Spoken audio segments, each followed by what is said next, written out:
Welcome to crypto market pulse. आपके साथ मैं हूं अयाज, क्रिप्टो मार्केट से आज की बड़ी खबरों के साथ। चलिए देखते हैं आज के टॉप हेडलाइन।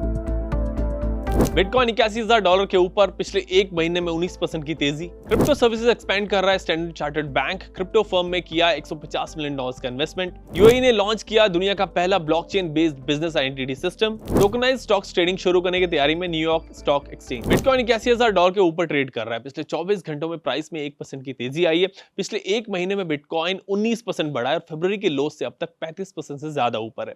इस मोमेंटम को इंस्टीट्यूशनल बाइंग और बिटकॉइन ईटीएफ्स की स्ट्रॉन्ग डिमांड फ्यूल कर रही है। मंडे के सेशन में ब्लैक रॉक और फिडेलिटी के बिटकॉइन प्रोडक्ट्स में $500 मिलियन से ज्यादा का इन्फो रिकॉर्ड हुआ है। कल बिटकॉइन में $165 मिलियन के लिक्विडेशंस हुए, जिसमें $154 मिलियन की शॉर्ट पोजीशंस थी और $11 मिलियन के लॉन्ग्स। वैसे कल लिक्विडिटी मार्केट भी ऊपर गया। नैस्डैक 100 ने 1.31% की तेजी के साथ फ्रेश रिकॉर्ड बनाया और S&P 500 भी 0.8% बढ़ा है। मल्टीनेशनल बैंक स्टैंडर्ड चार्टर्ड ने अपनी डिजिटल एसेट सर्विसेज को एक्सपैंड करने के लिए crypto capital market firm GSR में $150 मिलियन इन्वेस्ट किए। दोनों कंपनीज मिलकर ट्रेडिशनल फाइनेंस को क्रिप्टो एक्सेस देने और टोकनाइजेशन को आगे बढ़ाने पर काम करेंगी। स्टैंडर्ड चार्टर्ड इससे पहले रिपल में भी इन्वेस्ट कर चुका है। यूएई ने रास अल खैमा में दुनिया का पहला blockchain based business identity system launch किया है।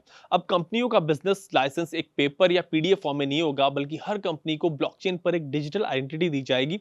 इससे डॉक्यूमेंट फ्रॉड कम होगा और वेरिफिकेशन प्रोसेस भी आसान हो जाएगा। न्यूयॉर्क स्टॉक एक्सचेंज ने एसईसी से ट्रेडिशनल स्टॉक के टोकनाइज्ड वर्जन अपने प्लेटफॉर्म पर ट्रेड करने की परमिशन मांगी है। ये 3 साल का पायलट प्रोग्राम होगा, जिसमें टोकनाइज्ड स्टॉक्स रेगुलर शेयर की तरह सेम ऑर्डर बुक पर ट्रेड होंगे। इससे 24 घंटे ट्रेडिंग और इंस्टेंट सेटलमेंट पॉसिबल होगा।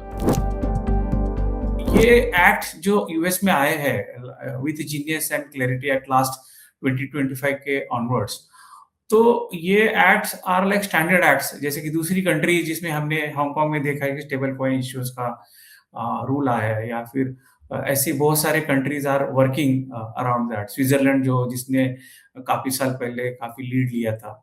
तो इंडिया में जो आईएफएससी है गिफ्ट सिटी के अंदर, they are coming up with real world asset tokenisation forms, but stable coin और डिजिटल करेंसी लाइक सीबीडीसी और डिपॉजिट टोकन, ये सारे जो नए करेंसीज, फ्यूचर फाइनेंस करेंसी जो आ रहे हैं, उसको रेगुलेशन के अराउंड कस्टमर की जो सेंट्रिसिटी और कस्टमर का जो इंटरेस्ट को कैसे सेव करे, तो ये एक्ट्स काफी क्लैरिटी देते हैं। US always takes lead and gives lot of clarifications, but at the same time दूसरे कंट्री जैसे इंडिया है, चाइना है और हांगकांग है, ये सारे लोग भी पीछे नहीं हट रहे।